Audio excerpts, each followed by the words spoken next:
Kisah diawali dengan menampilkan gadis kecil bernama Maya yang hidup pada tahun 1946. Lalu gadis itu mendadak hilang usai pamit pergi bermain ke ayah dan ibunya.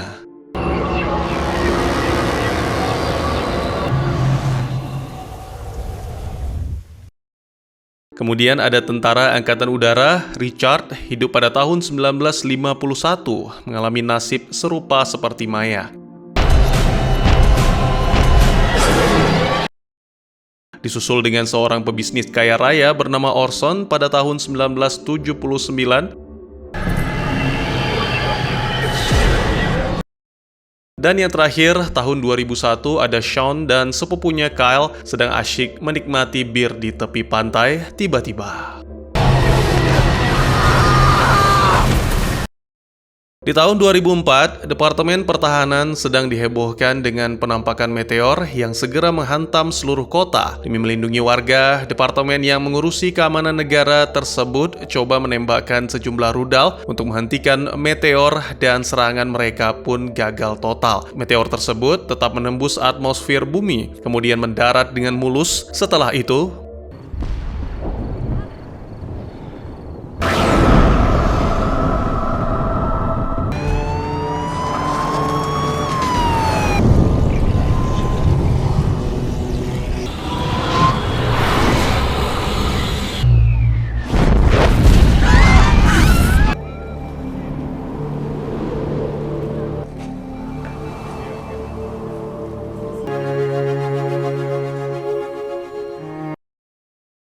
sekitar 4.400 warga yang dulu hilang kini telah kembali. Kepala Departemen Keamanan Dennis menugaskan ilmuwan sekaligus stafnya bernama Tom untuk menyelidiki fenomena unik ini. Tom tidak sendiri, ia disandingkan dengan partner seorang wanita bernama Diana. Saat ini 4.400 warga sedang didata oleh Departemen Pertahanan terkait asal-usul mereka secara detail, mulai dari nama, tahun menghilang, tempat tinggal, dan keluarga. Salah satu dari 4.400 tersebut ada Sean yang tidak lain adalah keponakan Tom. Sebagaimana diketahui, pada saat Sean menghilang, dia sedang bersama putra Tom yaitu Kyle. Tom sangat penasaran apa yang sebenarnya terjadi di tahun 2001. Sean menjelaskan dengan jujur semua kronologi yang terjadi pada tahun tersebut, tapi sepertinya Tom tidak percaya. Sean pun merasa kesal kepada pamannya. Beredar rumor, sejumlah orang yang pernah hilang tersebut semua adalah ulah alien. God damn it! Di rumah penampungan sementara, Richard bertemu dengan seorang wanita bernama Lily. Ini benar-benar di luar kuasa manusia. Wajah Lily begitu mirip dengan kekasih Richard di tahun 1951. Setelah Richard bertanya tentang asal-usulnya, diketahui kalau Lily ternyata adalah cucu dari kekasihnya pada masa lalu. Mengetahui Richard adalah teman mendiang neneknya, keakraban pun mulai terjalin antara mereka berdua. Departemen Keamanan di bawah kepemimpinan Dennis mengabarkan sejumlah orang yang pernah menghilang ini akan dibebaskan dari rumah karantina, sementara sisanya tetap berada di tempat karantina yang difasilitasi oleh Departemen Pertahanan. Sebagai informasi, ada di antara mereka yang dibebaskan sudah tidak punya tempat tinggal. Lantas bagaimana nasib mereka selanjutnya? Lily memberi pelukan perpisahan kepada Richard. Ia harus pulang kembali ke keluarganya. Tapi ada yang aneh, mengapa suami Lily dan putrinya tidak datang menjemput? Karena penasaran, wanita itu mendatangi rumahnya. Setibanya di rumah, hatinya hancur berkeping-keping. Ternyata sang suami sudah menikah lagi dan putrinya sudah melupakan Lily. Sebagai informasi, pada saat Lily menghilang, putrinya baru berusia 6 bulan. Kini putrinya itu tumbuh menjadi gadis cilik. Berbeda dengan Orson, istri pebisnis kaya raya itu masih setia menunggu suaminya, tapi sayang istrinya menderita penyakit mental karena ditinggal Orson secara mendadak. Kini wanita tua itu dirawat di sebuah rumah sakit swasta. Sean jauh lebih beruntung dari Orson dan Lily. Dia kembali ke rumah dan disambut hangat oleh keluarga, kerabat, dan sanak famili. Di tengah pesta dan seusai menyapa teman dan keluarganya, Sean duduk sendiri di teras rumah. Tom datang menghampiri, kemudian meminta maaf atas kejadian yang terjadi beberapa hari lalu di tempat karantina. Tiba-tiba, seekor burung melesat dengan cepat hingga menabrak tiang rumah lalu mati. Keajaiban pun terjadi. Dalam sekejap, burung itu bisa hidup kembali. Just weird being in there. Adegan berpindah ke Maya, gadis kecil itu sekarang sudah punya keluarga baru yang siap merawat dan membesarkannya. Diana selaku petugas Departemen Pertahanan menyerahkan Maya kepada keluarga tersebut untuk diadopsi. Mari pindah sejenak ke Orson. Pria kaya raya itu mendatangi perusahaannya dan meminta kembali semua aset yang pernah dia miliki puluhan tahun lalu. Namun semua hanya tinggal kenangan, harta benda miliknya kini telah sirna. Sekarang semuanya diambil alih oleh rekan bisnisnya. I need money, ucap Orson, sungguh menyedihkan. I need money now. Maya dibawa pulang ke rumahnya. Kini gadis kecil itu punya kelebihan, yaitu menerawang masa depan. Saat hendak tidur, Maya menaikkan sepatunya ke atas kursi dengan alasan dia tak mau sepatunya jadi basah karena banjir. Orang tua angkatnya melarang Maya melakukan hal tersebut dan menyuruhnya meletakkan sepatu di lantai. Setelah orang tua angkatnya pergi, Maya kembali menaruh sepatunya di atas kursi. Tak lama kemudian, apa yang dikhawatirkan Maya benar terjadi. Ibu angkatnya lupa mematikan air hingga membanjiri lantai kamar Maya. Orson masih tidak terima dengan keadaannya sekarang. Dia mendatangi rumah rekan bisnisnya, Adam, dengan tujuan mengambil kembali semua harta benda yang pernah ia miliki pada tahun 1979. Adam terkesan mengabaikan permintaan tersebut. Orson yang marah menggoyang pagar rumah hingga menyebabkan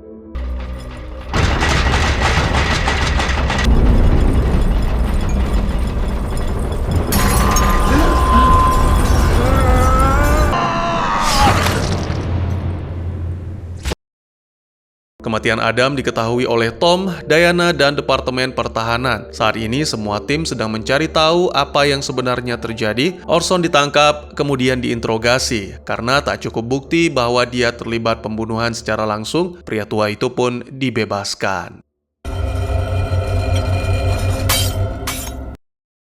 Maya lagi-lagi membuat kehebohan. Ketika dia diantar oleh keluarga baru ke makam mendiang ayah dan ibunya, Maya kembali mengeluarkan ucapan yang ditujukan kepada bapak angkatnya. Tidak lama lagi kau akan dikubur di sini, ucap Maya. Ayah angkatnya yang mendengar ucapan tersebut sontak merasa kaget dan ketakutan. Dalam hatinya bertanya-tanya apa yang dimaksud oleh putri angkatnya tersebut.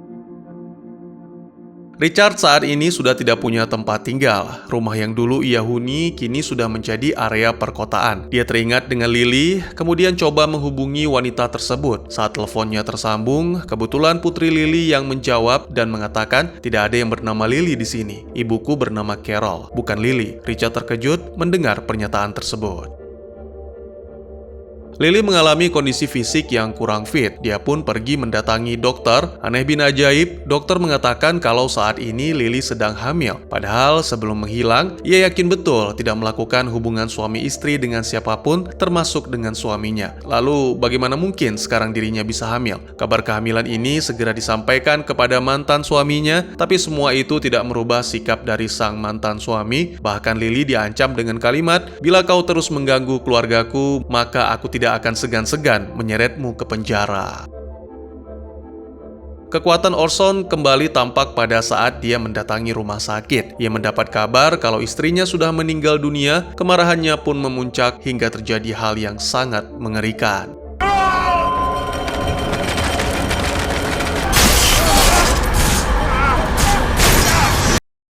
Sejak kepulangannya, Sean dicap sebagai freak boy. 1-2 kali dibully, Sean masih bisa sabar, tapi tidak untuk yang ketiga kalinya. Dan sekarang adalah kali ketiga pembulian yang ia rasakan. Shut me down.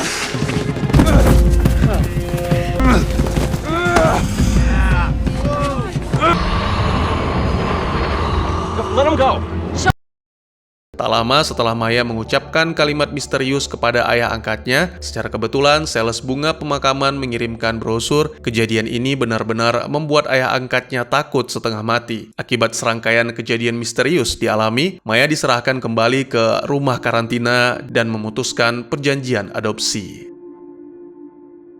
Sebelum berpisah di rumah karantina, Lily pernah mengatakan kalau dia punya tempat favorit, yaitu taman kota. Richard ingat betul cerita Lily, mantan tentara Amerika itu iseng-iseng coba datang ke sana, tak disangka keisengannya membuahkan hasil. Richard akhirnya berjumpa dengan Lily. Keduanya saling berbagi cerita tentang kejadian yang mereka alami. Beberapa hari ini, pelukan hangat pun diberikan sebagai bentuk empati. Lily dan Richard lanjut ke sebuah kafe dan kembali membagikan cerita tentang masa lalu. Richard berkata jujur kalau dulu dirinya punya hubungan spesial dengan mendiang nenek Lily. Lalu secara gamblang, Richard mengatakan bahwa dia bersedia menjadi ayah untuk anak yang ada di dalam perut Lily. Tom dan Diana pergi ke rumah Orson yang berada di tengah hutan. Kedatangan mereka sebenarnya bermaksud baik, hanya ingin tahu kejadian di rumah sakit tempo hari. Orson kesal dan kembali mengeluarkan kekuatan supernya karena merasa aksi Orson ini sebagai bentuk ancaman. Tanpa pikir panjang, Diana langsung melesatkan tembakan. Stay away, please.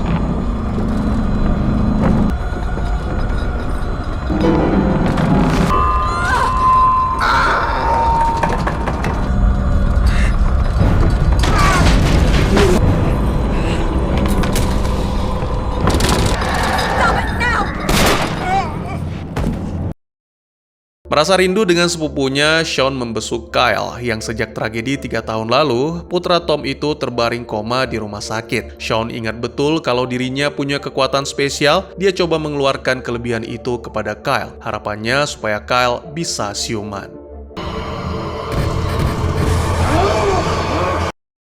Melihat semua peristiwa yang terjadi, menurut kalian, apakah rombongan manusia 4.400 merupakan sebuah ancaman? Kisah kali ini berfokus pada Carl, salah satu pria dari rombongan 4.400. Carl berprofesi sebagai staf di swalayan. Pada malam harinya, Carl bekerja sebagai petugas kebersihan taman kota. Percayalah, Carl adalah pria yang baik, ramah dan anti dengan tindakan kriminal. Ketika sedang berjalan menikmati sore yang indah bersama istrinya, tiba-tiba sebuah benda hampir mengenai mereka. Refleks yang dimiliki Carl sangat ciamik.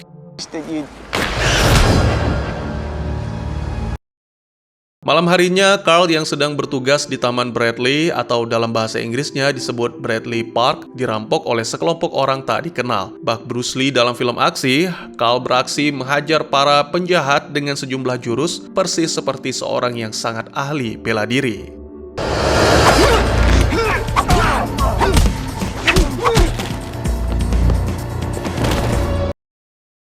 Richard dan Lily kini resmi berpacaran, mereka mencari rumah untuk ditempati sambil menunggu sang buah hati lahir ke bumi. Tom dapat kabar dari pihak rumah sakit bahwa Kyle mengalami perubahan terkait kondisi kesehatannya. Pria dengan kemampuan memecahkan kasus itu penasaran dan coba mencari tahu apa yang terjadi tadi malam. Setelah ditelusuri, rupanya tadi malam Sean sempat datang membesuk Kyle. Informasi tersebut didapat dari resepsionis rumah sakit. Tom langsung saja mendatangi sekolah Sean dan bertanya apa yang kau lakukan di rumah sakit tadi malam. Sean biasa saja menanggapi pertanyaan tersebut. Aku tidak melakukan apapun. Aku teringat pada Kyle, kemudian membesuknya. Pulang ke rumah sakit, adik kandung Sean, Danny, merasa cemburu karena kekasihnya, Nikki, sangat perhatian kepada sang kakak. Danny curiga jangan-jangan Nikki dan Sean punya hubungan tanpa sepengetahuannya. Sean menegaskan dirinya tidak ada hubungan apa-apa dengan Nikki dan stop bersikap curiga. Pada malam hari, lagi-lagi Carl beraksi di Bradley Park. Ada seorang wanita hendak diruda paksa oleh sekelompok penjahat. Carl dengan aksi heroiknya berhasil menyelamatkan gadis tersebut menggunakan keahliannya. Aksi Carl tadi malam diketahui oleh petugas keamanan, baik itu Departemen Pertahanan dan juga instansi kepolisian. Tom dan Diana menyelidiki tragedi tersebut dengan mewawancarai korban tadi malam. Informasi telah didapat, mereka lanjut ke lokasi berikutnya. Di tempat lain, Lily diam-diam memantau putrinya. Aksi tersebut diketahui oleh mantan suami. Wanita cantik itu segera diberi sanksi tegas akibat tidak mematuhi peringatan dari mantan suaminya. Di swalayan, bos Carl terus-menerus memarahinya karena dianggap melanggar SOP perusahaan, padahal sebenarnya tidak. Carl yang sudah habis kesabarannya langsung mengeluarkan jurus hingga bosnya meringis kesakitan. I let go! I mean it. Lily saat ini sedang ditahan. Richard langsung pergi menemui mantan suami Lily dan memohon agar kekasihnya itu segera dibebaskan. Richard berjanji peristiwa yang terjadi kemarin tidak akan pernah terulang lagi. Malam harinya Lily dibebaskan dan Richard sudah tiba di sana untuk menjemput kekasihnya. Kabar Carl menghujat para bandit viral di surat kabar. Istrinya mulai risih membaca berita tersebut dan meminta Carl untuk menghentikan aksi heroiknya. Sementara itu, menurut Tom dan Diana, aksi yang dilakukan Carl tergolong ke dalam aksi main hakim sendiri. Tak ada pilihan lain selain menjemput Carl dan menahan pria itu agar tidak terjadi lagi insiden serupa. Di garasi rumah, kekhawatiran Danny sebelumnya akhirnya benar-benar terjadi. Nicky diam-diam mendatangi Sean. Tak sengaja tangan Nicky terkena mesin panas dan melepuh. Dengan kekuatannya, Sean berhasil menyembuhkan luka tersebut dalam sekejap mata, lalu keduanya pun saling terpesona satu sama lain. Kembali ke Bradley Park, malam ini Carl sepertinya dapat jebakan dari kawanan penjahat. Sementara Tom dan Diana mendatangi rumah Carl dan menginterogasi istrinya. Ketika mereka semua sampai ke Bradley Park, Carl sudah dalam keadaan kritis akibat ditusuk penjahat. Akibat insiden ini, Carl meninggal dunia. Keesokan paginya, semua warga berkumpul di taman dan memberikan penghormatan terakhir kepada Carl. Mulai hari ini, secara tidak resmi, Carl dinobatkan sebagai pahlawan Bradley Park. Di rumah karantina, Maya rencananya akan diadopsi oleh Diana. Sementara di rumah sakit, Kyle harus menjalani operasi otak. Hari ini, Diana baru saja mendengar berita kalau seorang pembunuh berdarah dingin kembali ke tahun 2004 setelah menghilang selama beberapa tahun. Tentu saja kepulangan pria bernama Oliver Knox itu akan menjadi kekhawatiran bagi warga kota. Diana langsung mendiskusikan kabar ini bersama Dennis dan Tom. Mereka mencari tahu data diri Knox dan semua kasusnya secara detail. Tom dan Diana pergi menemui sheriff kota di tempat si pembunuh berdarah dingin itu tinggal. Setelah banyak bicara, informasi pun sudah dikantongi, saatnya untuk beraksi. Tom langsung mendatangi rumah Knox dan seperti psikopat pada umumnya, Knox begitu tenang menjawab pertanyaan. Knox juga lihai meyakinkan petugas bahwasanya ia bukanlah seorang pembunuh. Pindah sejenak ke lokasi, para rombongan 4400 lahir kembali. Seorang pria kaya datang dan menawarkan komunitas bagi orang-orang yang pernah hilang. Nama pria tersebut adalah Jordan Collier. Jordan hilang pada tahun 2002. Tujuan yang Jordan gumamkan adalah perlindungan bagi semua orang yang masuk ke dalam barisan 4400. Bukan kaleng-kaleng, Jordan memberikan fasilitas, pekerjaan, serta rumah tinggal. Tom dan Sheriff mencari jejak korban pembunuhan yang diduga dilakukan oleh Knox. Setelah dapat petunjuk, Tom langsung bersiap melakukan penyergapan, namun kali ini pelakunya bukan Knox, melainkan Philip Lopez. Singkat cerita, Tom dan pasukan tiba di rumah Lopez, hasilnya di tempat lain, Knox mulai mengincar korban baru sejak kedatangannya kembali di tahun 2004 ini. Calon korban tersebut adalah seorang bartender. Sebelum itu, basa-basi menjadi modal utama Knox, lalu siap beraksi. Pagi harinya, seorang pria bernama Charlie hendak menabrakkan diri di tengah jalan. Tampilannya lusuh, bajunya berlumuran darah, dan kondisi mentalnya seperti orang yang terkena gangguan jiwa. Anehnya lagi, dia mengaku sebagai pelaku pembunuhan 9 korban jiwa. Karena gagal menabrakkan diri, Charlie ditangkap dan ditahan di kantor sheriff.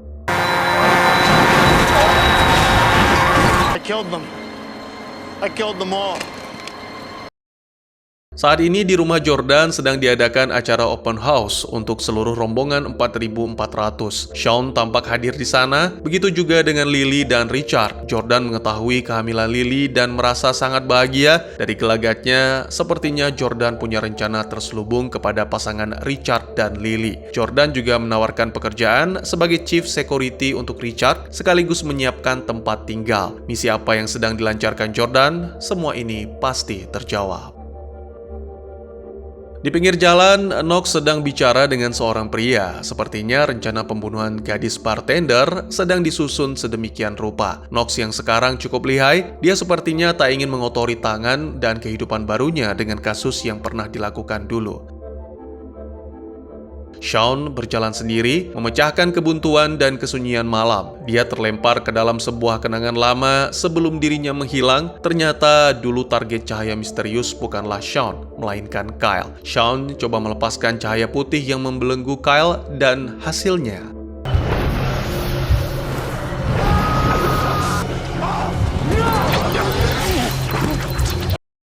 seorang wanita yang sedang lari pagi dicegat oleh orang suruhan Knox. Beruntung si wanita selamat dan si penjahat berhasil dibekuk oleh petugas. Setelah pria tersebut ditahan, Tom dan Diana langsung menyerbu rumah Knox. Sayang, psikopat itu tidak ada di tempat. Namun, dari sini dapat kita lihat bahwa Knox adalah seorang anggota sekte sesat pemuja setan. Diduga kuat, semua korban pembunuhan dijadikan tumbal untuk memberi asupan kepada iblis yang dianggap sebagai Tuhan. Tom tiba-tiba teringat kalau rumah gadis yang menjadi target Knox saat ini tidak ada penjagaan dari pihak kepolisian. Tom segera menghubungi polisi dan bergerak menuju ke rumah gadis tersebut. Intuisinya benar, Knox memang benar ada di sana dan hendak melancarkan aksinya. Untungnya, Tom dan polisi datang tepat waktu. Si gadis cantik selamat, Knox dilumpuhkan dan kemudian ditahan di dalam sel khusus.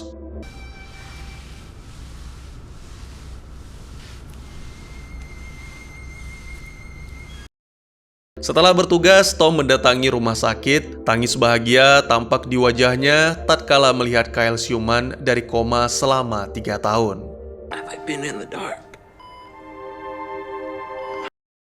Kyle dibawa pulang ke rumah, namun menurut keterangan dokter, ingatannya belum pulih seperti dulu. Richard dan Lily pulang ke apartemen mereka, tiba-tiba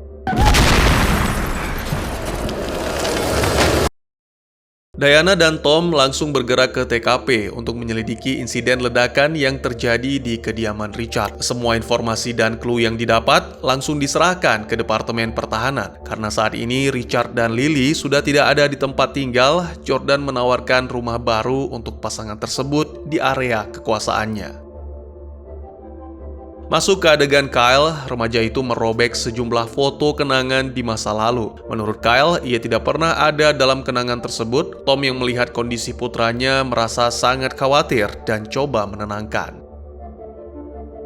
Pada adegan lain, tampak 2 orang pria yang sedang merencanakan ledakan selanjutnya. Diketahui motivasi dari aksi ledakan ini yaitu karena menganggap warga 4400 adalah sebuah ancaman berbahaya. Jadi mereka harus menghabisi semua anggota 4400 agar kota menjadi aman dan tentram.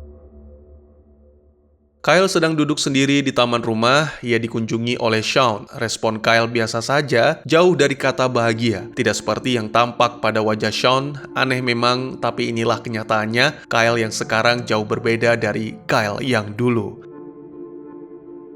Wanita 4400 yang bekerja di toko bunga milik sang ayah kembali menjadi korban teror dari kelompok orang yang tak dikenal. Sebelum tewas, dia sedikit memperlihatkan keajaiban. Bunga yang tadinya hampir layu, kini mekar kembali. Nikki yang baru putus dengan Danny pergi bersama Sean ke tempat bekas jatuhnya meteor. Hubungan keduanya semakin dalam, seolah tak ada satupun yang mampu memisahkan mereka. Tom dan Diana sudah mengantongi nama pelaku peledakan dan tentu saja sekarang pencarian akan mudah dilakukan. Keesokan harinya, 2 penjahat tersebut sudah menyiapkan truk berisi peledak yang akan ditujukan ke markas yayasan atau komunitas milik Jordan. Richard yang berada di gerbang utama langsung menyiapkan senjata untuk menghalau truk tersebut. Sementara Tom dan Diana memantau target lewat udara menggunakan helikopter. Akhirnya, usaha kedua belah pihak berbuah manis, pelaku berhasil ditangkap dan diamankan.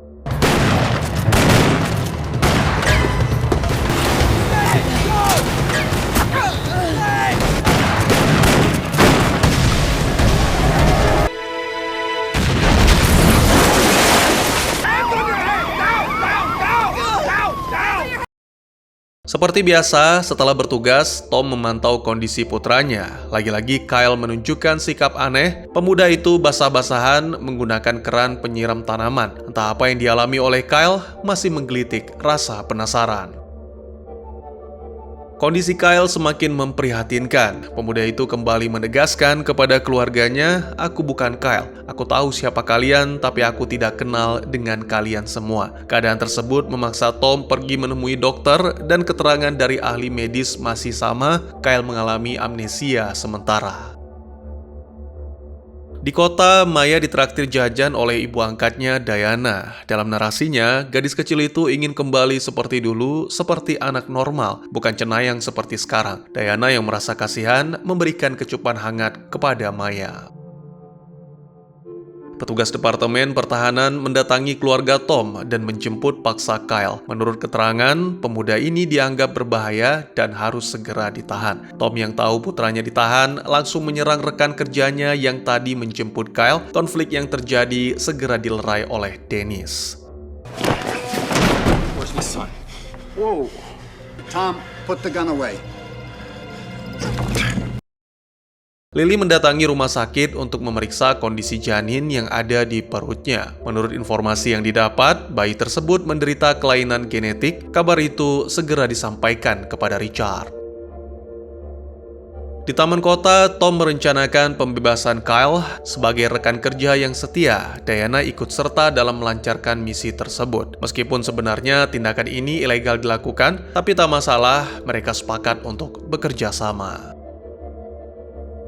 Richard curiga mengapa laporan kesehatan bayi di perut Lily selalu disampaikan kepada Jordan. Hal ini seolah menyimpan misteri besar. Di samping itu, Richard secara pribadi menyampaikan kepada kekasihnya bahwa dia tidak keberatan dengan kondisi calon bayi yang ada di dalam kandungan. Namun, yang menjadi pertanyaan besar di dalam benaknya, mengapa Jordan begitu perhatian kepada Lily? Apa jangan-jangan calon bayi tersebut adalah darah daging Jordan? Tak lama kemudian, Richard mendatangi Jordan dan menanyakan semua kecurigaan yang ia rasakan. Respon Jordan santai dan mengabaikan Richard seolah tak terjadi apa-apa.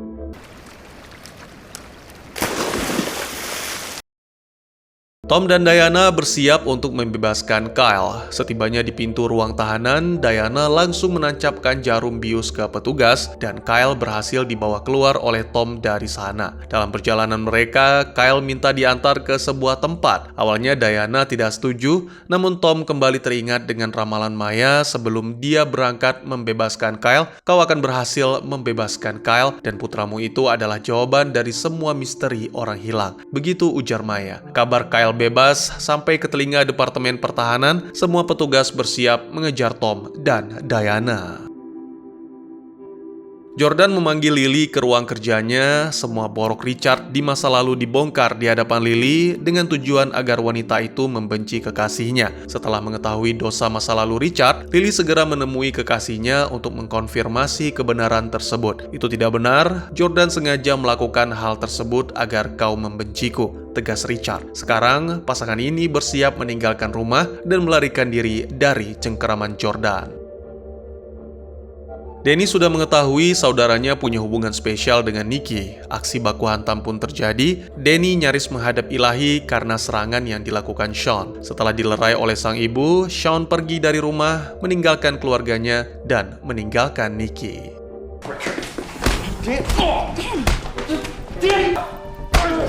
Boys, please! Daddy! Between you two!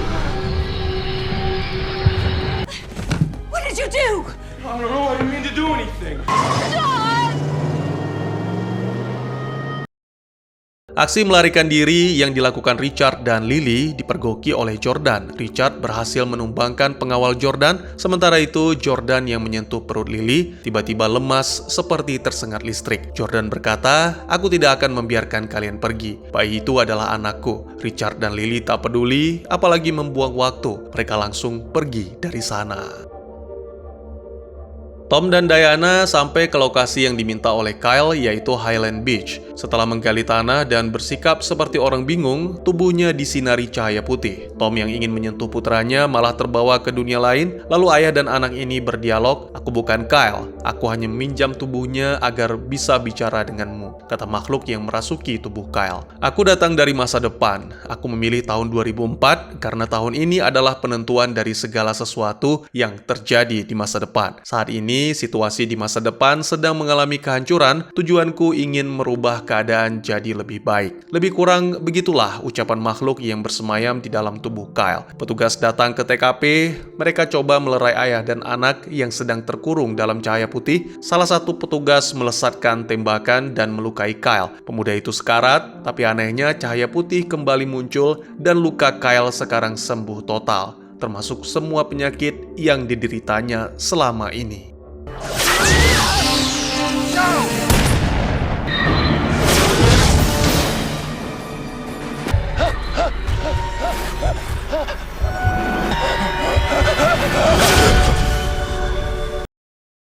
Enam bulan kemudian, di rumah baru milik Richard dan Lily, wanita cantik itu sudah mulai merasakan tanda-tanda bayinya akan segera lahir. Richard menyiapkan mobil dan langsung tancap gas menuju ke rumah sakit. Dalam perjalanan mereka, tampak pohon-pohon tinggi menunduk seolah memberi salam kepada calon bayi di perut Lily yang akan segera lahir.